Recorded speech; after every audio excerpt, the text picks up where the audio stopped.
ଖରା ଦିନରେ ବଢ଼ୁଛି ଫଳର ଚାହିଦା।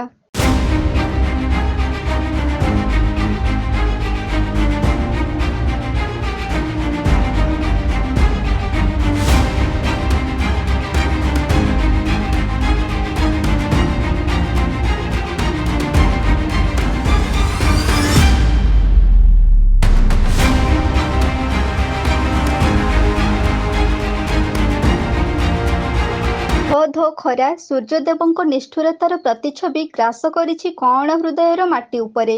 ଅଗ୍ନିବର୍ଷଣର ଲେଲିହାନ ସୂର୍ଯ୍ୟକିରଣ ସତେକି ଜାଳିପୋଡ଼ି ଛାରଖାର କରିଦେବ ପୃଥିବୀ ପୃଷ୍ଠକୁ। ସକାଳର ସୂର୍ଯ୍ୟଦେବ ଧରଣୀ ବକ୍ଷକୁ ଆମନ୍ତ୍ରଣ ହେଉ ହେଉ ଦେହରୁ ଝରିଆସେ ଗମ ଗମ ଝାଳ। ଦେହକୁ ଅଦା ସରବର କରି ଗ୍ରୀଷ୍ମର ପରାକ୍ରମ ଦେଖାଇ ଛଟପଟ କରିଦିଏ ପ୍ରାଣୀ ଜଗତକୁ।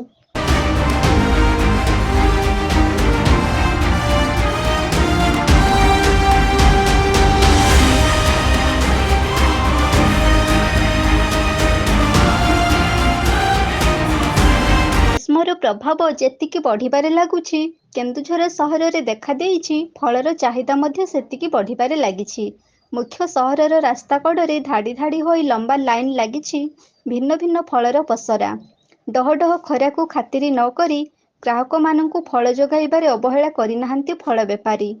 ସମସ୍ତ ଗ୍ରାହକଙ୍କୁ ସନ୍ତୁଷ୍ଟ କରିବା ପାଇଁ ଭିନ୍ନ ଭିନ୍ନ ପ୍ରକାରର ଫଳର ପସରା ଖୋଲି ଗରାଖ ଅପେକ୍ଷାରେ ଫଳ ବ୍ୟବସାୟୀ।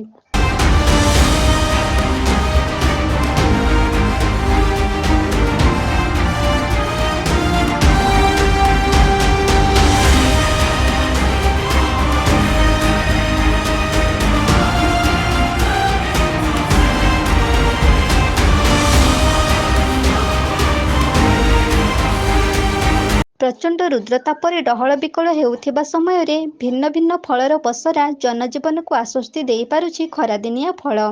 ଗ୍ରୀଷ୍ମର କରାଳ ରୂପ ଜନଶୂନ୍ୟର ପ୍ରଭାବ ପଡ଼ିଥିବା ବେଳେ ଭିନ୍ନ ଭିନ୍ନ ସ୍ୱାଦିଷ୍ଟ ଫଳର ସହର ଆଜି ଭିନ୍ନ ପରିବେଶ ସୃଷ୍ଟି କରିପାରିଛି।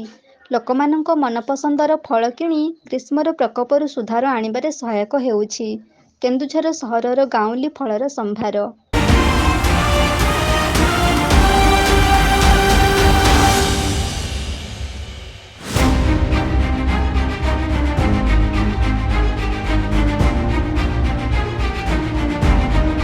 ଋତୁ ବଦଳିବା ସହିତ ଫଳ ମଧ୍ୟ ବଦଳିଥାଏ।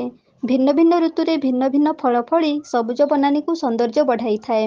ସମୟର ଅପରାହ୍ନ ଆସିଲା ବେଳେ ଫଳସମୂହର ଆୟୁଷ ବଢ଼ିଯାଇ ଫଳ ପାଚି ରଙ୍ଗ ବଦଳିଗଲା ପରେ ସଙ୍ଗେ ସଙ୍ଗେ ଚାଲିଆସେ ସହରକୁ ବିକ୍ରି ହେବା ଉଦ୍ଦେଶ୍ୟରେ। ଲୋକମାନେ ମଧ୍ୟ ଖୁବ୍ ଆଗ୍ରହର ସହିତ ଫଳକୁ ଆପଣାଇ ନେଇଥାନ୍ତି।